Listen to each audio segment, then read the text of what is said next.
Hi there. It's Friday morning, and I actually did a 45-minute video yesterday to kind of reintroduce myself. I haven't used this YouTube channel in a long, long time. I've used the website pretty extensively, and I don't know what brought you here today, but I can tell you that something's changed in YouTube. I went back and saw. I've been watching how YouTube could maybe help figure out the biggest problem that borrowers have, and I'm a borrower, and it's my biggest problem, is that to work on this and to have the money to do the things that you might need to do to win, um, it's hard. There's no one, we don't have a lot of sympathy from anyone else. So when we first started doing this, and when I say we, there's several people that are my peers, if that's a big deal or not.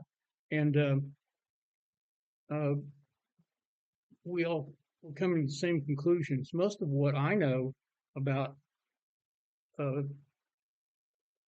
how to stop a foreclosure fraud, um, you know, stopping the sale as it happens, keeping you in the house. Those are things that I did pretty well between, after 2010. And I pretty much had to quit in 2017. And I'm probably the biggest loser of anybody. If there's someone bigger out there, I think that you can do all the things you can do on YouTube. I don't know how to set it up and get all the graphics, but YouTube is encouraging me to get going. What are you sitting around for? Make some videos. I have 18 videos on this right now. I have about 500 total, and I put on the website about 280 that are still relevant. Sometimes I need explanations. There was a video on here I explain.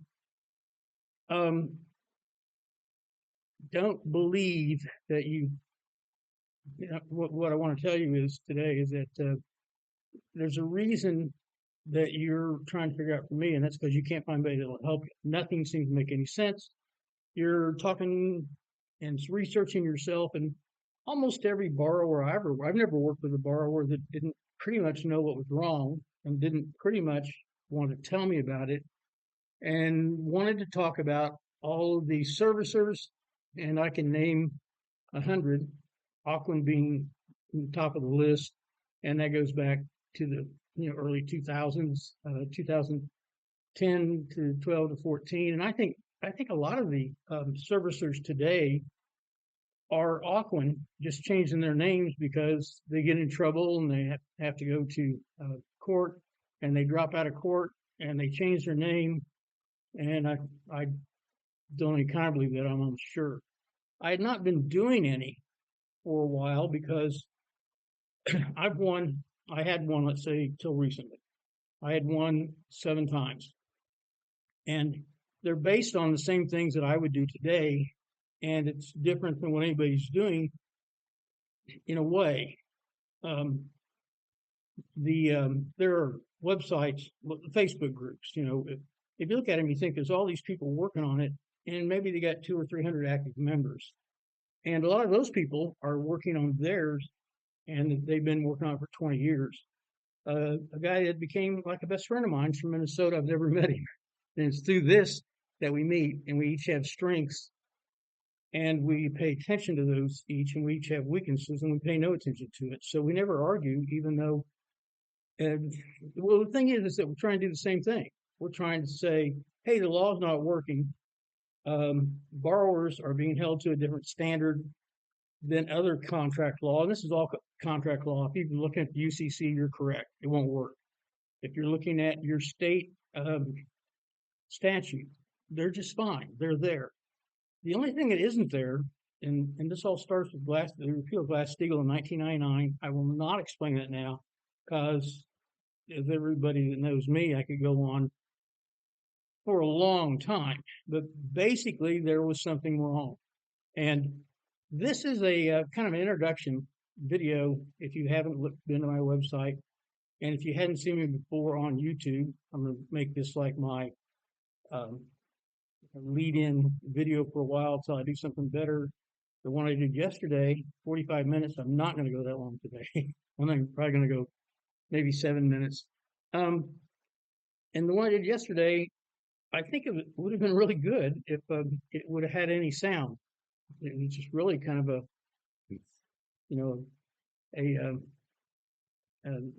not a talkie, just a movie, like Buster Keaton. It probably was like a Buster Keaton movie, only I didn't do anything, all the jumping and getting hit by trains and falling off the roofs. So let's get into what I did when I looked in and say what I should do. So I want to do YouTube, and my reasoning is that no one has enough money to do this, and I can't do it anymore. I've subsidized others, who were doing what they could. I've learned everything I do because of them. I don't have any, uh, you know, run out of cash. I just ran out of cash. I still have some real estate, but I lost $4 million of real estate. 3.5 million to Fannie Mae, who had nothing to do with the foreclosure of my loan, and I didn't because I didn't have a loan, had no loans, never had a loan. Uh, Paid cash to do, but by building, fourplexes and selling them, and I was still doing real estate at the time. And I'd tell you that I'm an expert on real estate, but I was not at that time, and I'm probably not now, a really good expert on crime, except in this one narrow place. Why should you listen to me? For a little bit, because I think we can raise money. We got to work together. I've been watching YouTube and the way they do things today. It can be done. It doesn't take a lot of money per person if you're working on 20 people, but I have no staff to do that. And so everything I do is I'm doing it myself, and I'm trying to keep my projects alive just to try to put my life back on track.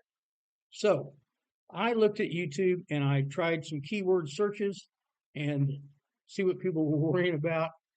And what I was more amazed at is there's a lot of this same, if you use stop foreclosure or help me with my foreclosure, you want to come up with the same guys that have, um, nothing new. And basically, they're going to do like a class on foreclosure. So like you're going to do this the rest of your life. There was no such class on foreclosure. There was actually a strategy because the laws are in place for us to use, but we're all scared to use them. I'm not today because I'll tell you now I've won 3 times in the last 70 days, and I never thought I would see that. The only reason I even took the cases is because people had a little bit of money. As I looked at them, the thing that was in my head had been for some time that the the whole thing was being controlled by people who their strategy is to wear you down, is to keep from talking about the issues that are important to you and not to them, and and that there was only one way that they get away with all these things you want to tell me, and I'll give you a chance to tell me, but I'm going to make you do it on a form so I can keep it organized. I want to know what you do know and what you don't know if you want me to. And that's what I'm going to do for free, tell you what you got. And then I'm going to say, hey, subscribe, like, notification. It doesn't cost anything. All those things they say, it's because YouTube's looking at how long, did you like it? Did you want to subscribe to me? And don't, if you don't like what I say, I'm not going to tell you the crap these people are talking about, which I'm going to have to read in a minute because it's the same crap as before, but I don't know what you've been looking at. So basically, it comes down to there's one person in control, and all these people you're mad at, half of them don't exist, um, and they will never say the right things for them to prove that they had a right to foreclose. First of all, there is no such thing as the right to foreclose on you. There's only the right to collect, and you can only be collect money if they're owed money, and you can only pay them by law if you owe them money. So if the judge gives your house away to someone and you got nothing, well, first of all, at your foreclosure, there was a sale. And at the sale, there was money come in. Anyway, there was some money that came in the purchase of your house at foreclosure. It was supposed to be sent to you at that time a reconciliation of disbursements of the funds from the sale of your house at closing. And if you had just gotten a loan, maybe you owed the whole amount. But most of the people that I've been talking to, the loan's 8 to 28 years old. And if that's the case, then the house has been paid down. Things like you'll hear people say, well, the mortgage insurance is paid 12 times. That's absolutely true. AIG bundled them over and over. But the point is there's only so many things that we need to win your house. Your house is what you want. The house is the high ground. Forget what happened in court. Forget all the hurt you got, because I got as much as anybody. And I can tell you that um, it's semi ruined my life. And why am I doing this? Is because it's right. First of all, it'd be good to have my stuff back so I can leave it to my kids and grandkids. Secondly, I don't like getting cheated that much. I just don't like it. And when I say I wasn't used, I don't know how to fight crime, it's because I didn't commit much. I committed none. I never wanted anything that belonged to anyone else. But let's look at what people are saying. What could you do if you're in foreclosure? So here are the suggestions I found on YouTube, and they're the same ones that were on the websites before and on the podcast. First of all, get your payment caught up. Get your payment caught up. Mine were caught up. I didn't owe any money. What's your story? COVID came along. That's a good story. In fact, it's the truth. Probably, I've just not really ever talked to anybody that wanted to fight, that believed that they had tried their best. Loan modifications, forget them. They're set up according to the laws for them. If they can start you on a modification and do the three month trial, and then when you pass it, they just do it again. Say, oh well, I'm a different servicer. No, they're not. So let's say pay your payment. Okay, you didn't pay your payment, but you tried. You tried doing modification. They cheated you. You knew they cheated you, but then you're going to tell me, well, because I didn't get the letter back in time. They don't have those kind of rules. The laws, the HUD laws, the FHA laws, the most normal law, they're not tricks in there. They're being run by tricksters. And they put, there's the problem. You put the tricksters in charge. Okay, so basically you're not trying to prove that all these guys did something wrong, only someone did something wrong. Okay, here's the next one that I came up with. And these aren't in the order I heard them. It's just I've heard them all before, so I just read them real quick. Find alternative lender. Okay, let's just say you're in a non-judicial foreclosure state. You've already been foreclosed. You're still in your house, and we can keep you in your house, and we'll go look for an alternative lender. But you lost your house in foreclosure. That ruined your credit. You know that. Let's just go around past it. Find alternative lender. Like who? Mickey the Shark. Talk to your lender directly and try to see if they don't have a plan. The plan like the modification you tried that didn't work. Get an attorney. The one thing I would tell you is do not get an attorney. It won't work. You don't have enough knowledge to control them. You don't have any money to pay them, and they can't finish the job the way I think should be done. And I mean, 3 deals exactly the same way in 70 days. I never dreamed that would happen, and all of them just like I saw it was supposed to happen. And I didn't go to court. I do the preparation. I write it. I'm a real estate broker, have been since 1999. I've been in investment real estate since I was 17. I was a mortgage broker from 2002 to 2012 when there were no loans to make, so we just kind of let go to sleep. I've actually started those companies back up because I've got to have some money because I want my stuff back so I can retire like I was retired 10 years ago. I went from middle age to old. I hit old in June of this year, and I don't like it. And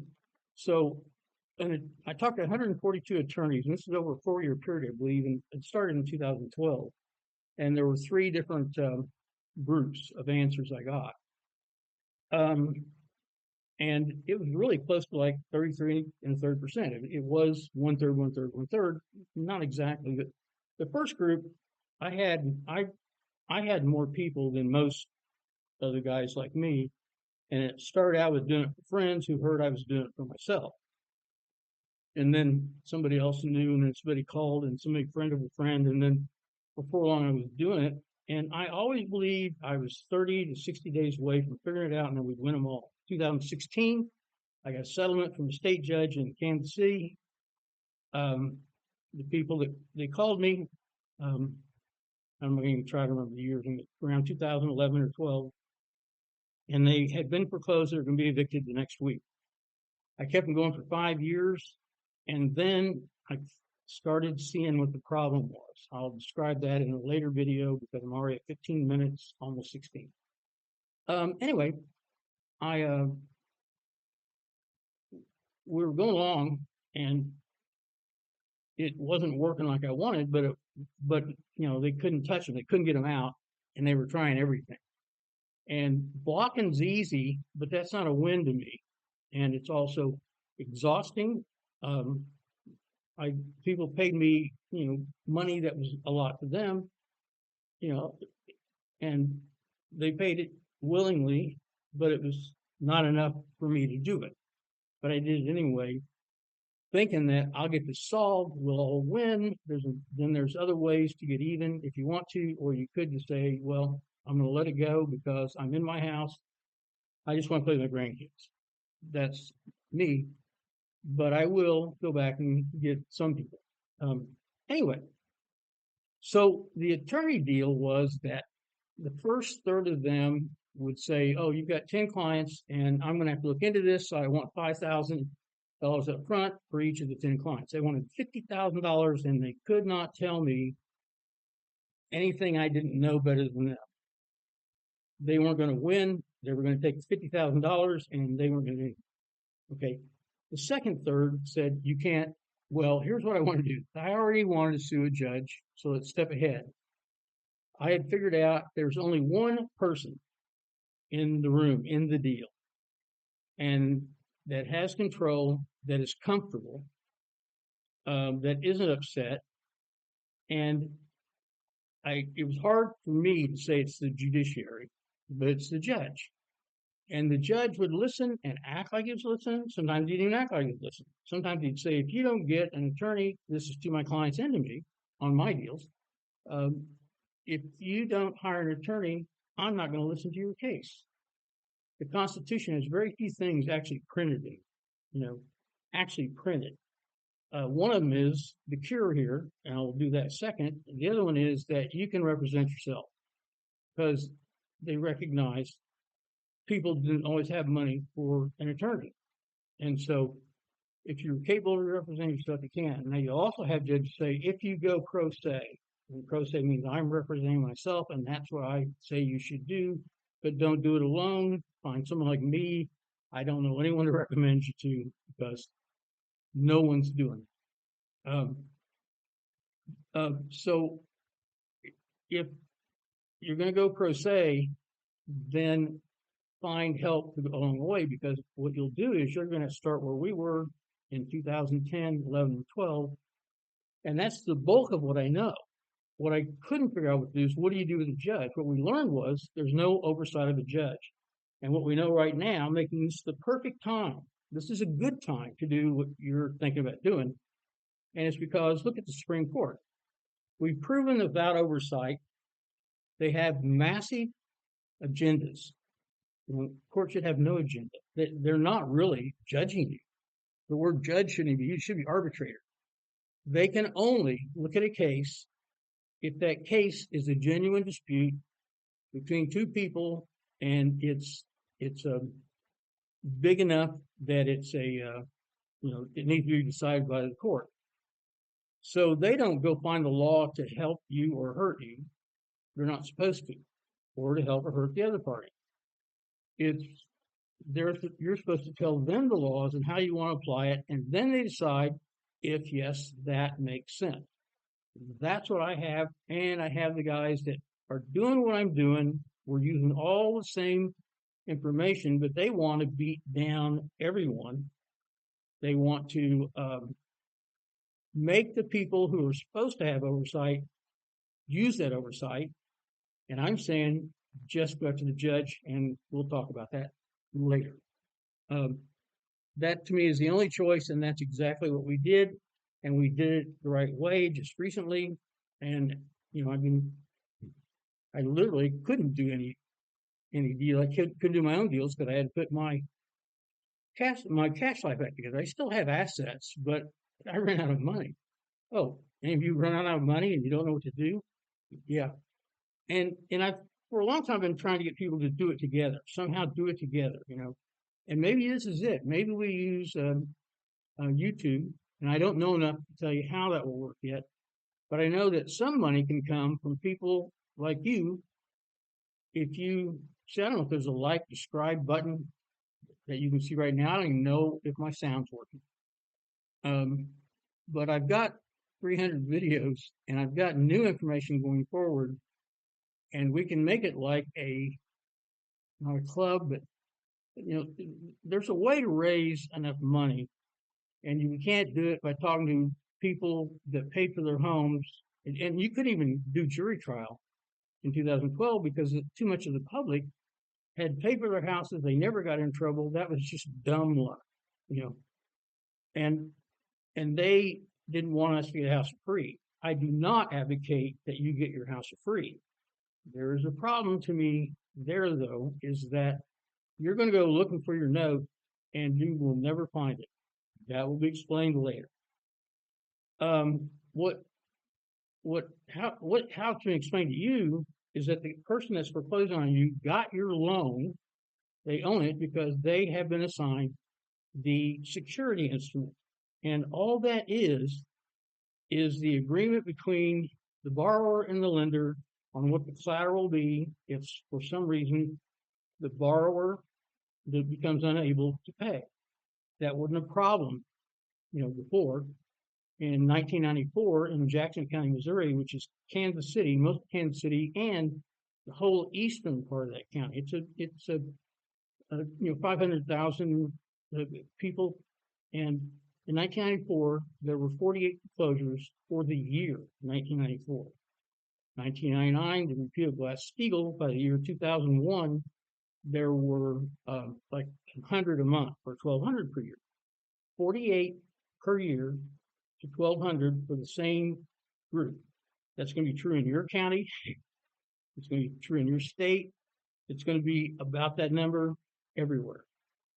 And by 2015, it was 300 per month, or 3,600 per year. And each one of those was I'm in a non-judicial foreclosure state. I'm from Missouri. I lived in Kansas City for a long time, but I'm from Lake of the Ozarks.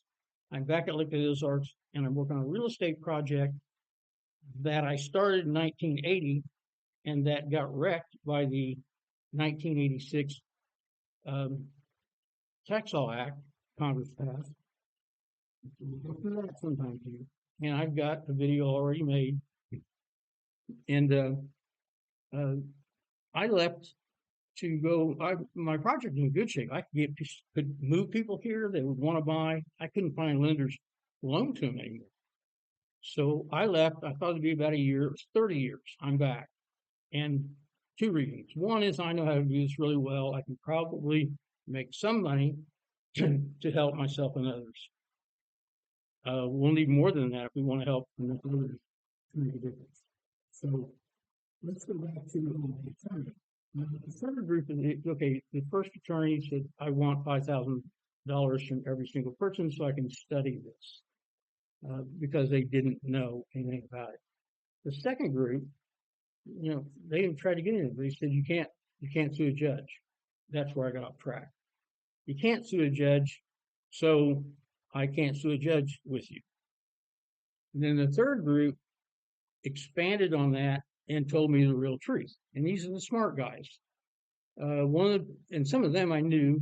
In each group, I knew some of them, but I didn't know very many real well. In the other group, I was going to people that I trusted just tell me the truth, and I could tell them that I'll never tell until you tell me. Tell me what's going on here. And I gave him my information. One gave me the quote that I use all the time. He said, Danny, you're right on everything you're saying. You're absolutely right. And um, the problem is it's too big. It's so big, it's like looking at the earth, trying to study the earth by standing on the earth and looking down. He said, the only way to study the earth is you're going to have to go to the moon and turn around and look back. Okay. He said, and your problem's going to be that you're wanting to do constitutional violations, and we are. Civil rights. You see, civil rights, it was hitting me all through the last 2 decades. Civil rights, civil rights, civil rights. But civil rights, there's a lot of them, and one of them is due process. And that right means that when you go to court, you're treated fairly, and the judge follows the law, and the judge and the court are the same thing. You can replace a judge in your case, same court, it's the court. Judge is an individual that's running it, and he can only run it when he's a judge. Okay, so it's a person I knew really well, and he said the problem is that you're going to tell the judge he's depriving you of your rights under the Constitution, and he is. But no lawyer can do anything about that because if they do, this is a serious crime. It is a serious crime. I've just proved it. It is the only thing that a judge can do to lose his immunity from prosecution by the parties. Okay, so there's no oversight, and you can't sue individually. That's the problem. And if you sue him individually and you use an attorney, he can't do what you ask him to do. If you ask him, I want to sue for deprivation of civil rights, those are the words we're going to use: deprivation of civil rights. And if he does that, he's accused a judge of federal crime. Well, you have, but he's the one the judge is going to be mad at, his attorney. So the attorney can't do it, or the judge will get vengeance. Let's say he doesn't get kicked off the court. You sue him, something happens that I didn't know what it was until now. And the judge is still there, and this guy lives in his jurisdiction. He's going to be back in that court again. He'll have to move. The judge will take vengeance on him.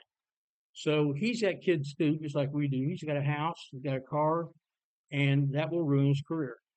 That's the third group. So get an attorney if you want, and by the way, I have had people pay me a lot of money to write it my way. And I said, I can't even give it to you if you got an attorney because it won't be any good. All you're going to do is get yourself, messed up over it. And they pay me money, they wanted it. And I said, he said he'll do it. He'll put it in the lawsuit. They don't. You spread little sprinkles of it around, and it's got to be one thing or the other. You can't do everything. You can't sue everybody. You can't sue the servicer, and it doesn't matter anyway. You're not going to find your note because that's, as you probably know, it's mixed up in these REMIC trust, real estate mortgage investment conduit.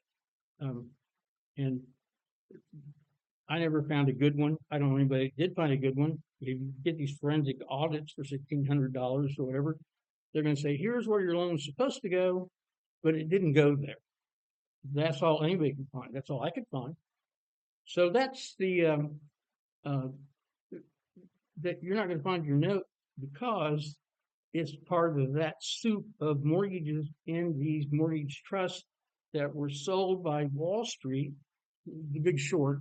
Don't try to understand it. It's all about stockbrokers that didn't even understand what they were doing, and they were trying to report it to someone and ended up making hundreds of millions of dollars and feeling bad about it. So it's not that great a story. Anyway, so you can't use an attorney, I don't think, and I can't talk to you about using an attorney because I could be wrong. Don't trust anybody. Don't trust me. Make me prove it. So get an attorney. I saw one that was a pro se legal school. You're not going to catch up with where I am. All of the things that somebody teaches you in a pro se legal school are not, they're going to tell you about the laws. The laws aren't going to work. And I've got a quote for that. Danny Hammond quote. Is a law if it is not going to be enforced? If the judge doesn't enforce a law, then, and you keep trying to find the better law, the one he'll get, and he doesn't want to for a reason, then you're going to lose and you'll never know why. You'll just be upset, mad, scared, whatever. So the laws are good, the statutes are good. They aren't working because judges aren't enforcing. So I hope that helps. So this is my introductory video. I have um, I don't have anything on this website. You can find my website, and you can also find just right here on YouTube a link that goes to a detailed form where you can organize your own thoughts by going through it. You know, I talk to so many people, and when they're on the phone, they're upset, they're scared, they don't tell it to me in order.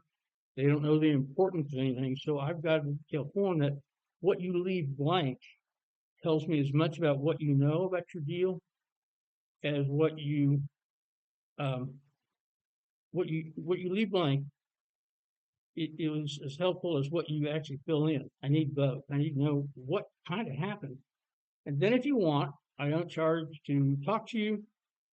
After I've looked at your form, I'll give you a call and see when we can talk, and we can visit about it. I'll tell you what I think about your deal, and then if you want me to do something, you know, I'll try to do it as cheap as I can at that time. And it won't be anywhere near what attorney costs. And I'm not afraid of the judge. And I'm not afraid of the friends of the judge. I'm a little afraid of the racketeers. You know, who wouldn't be? Um, and I'm back on the air. I'm going to try the video. I think people just like videos better, but honestly, there's more information on my website, which I think I'll turn into like a part of the Patreon deal where if you join and you pay this much monthly, you get all of my old posts, which would be very helpful. You know, and you can look at them right now for free if you want to go do it now. But I will probably turn that into just that first part, and where it says read more. I go read more of 280 of them just by joining and paying. And I don't know what it should be. By the way, comments from anyone that knows what they want to pay or that knows what they think it should be, and free doesn't work. And I've done that. Actually, one of the ones I just did was free because they couldn't pay me. They just told me they could. I don't blame them because they're trying to save their house. I mean, I I can't do it, but I don't blame them for trying. Or they thought something would come through. They thought something would work, and I won. The deal was won. And I won't tell you any of the details of any of those. Um, I can tell you that now I have 8, and I still have 2 that are, one of them is right there, and the other one is ready to be put right there. And I could do the one thing I didn't know if I could do is how do I throw the burden onto the judge? How do I make him as afraid as I am, as my clients are? How do I make him worry about his career and his future? And we ought to do it, and you know what would do that, but I can't talk about anybody's case, and I won't talk about yours to anybody else either. I do talk to other people and say, here's what I think, and we talk it over. And they are watching me to see what I do, but pretty much individually. Then a couple hundred of them are trying to figure out what to do systemically, and yet our goals are the same, and we're using the same strategies, just in a different way. And so I'm going to end this because it's now longer than I meant for it to be. I hope it was worth listening to. If I have a subscribe button down below, I can't see it right now, and subscribe. That didn't cost anything, and like it. And then we'll have some joint stuff later, I hope. And I'd like to have comments from people telling me what they think. I have put up one other video, and I have 18 from before, those are relevant. And there's one that is relevant but need an explanation. So I put the explanation, read the explanation, and then go ahead and look at that one. And write down your questions, and you're going to want something that I don't do. And there I'll just explain it. Or if there's something you don't understand, I'm probably the right person to talk to. And I don't know that we won't do like Zoom classes, or maybe I don't know what live streaming is yet. I know there's a button and then you're live streaming. I think you say at 7 o'clock, I'm gonna hit live streaming. I got this from watching these Ukraine people on YouTube. You talking about Ukraine, that you can the YouTube sites that are just try to get you to click on there. They'll use outrageous words. Bombshell. You see Trump gets hit by bombshell, but I've seen people go from you know in their shack down by the river to now traveling around and bringing Humvees to the Ukrainians, and there's money coming in. If we can figure out how to get money to come in, and it doesn't have to come out of all of our pockets, then we could have some. So I listened to um, I listened to your suggestions, and if nothing works, I'll answer questions whenever I can, and I'll work on my deal. And then if I get mine through, I promise you I'll have enough money to help out more people. Okay, Danny Hammond. The background is a real estate broker, owner. I've done projects like 50-unit condominium in Keystone, Colorado, $40 million of the apartments. I converted for another group, a much bigger group than me, converted to condos and put together the mortgage company. So I was a mortgage broker, put it together to loan to people who want to buy condos in Houston. So uh, I have I I am qualified to testify as an expert witness on mortgage documents and real estate documents in both state and federal court. Some state, and of course probably all states. I'd be qualified.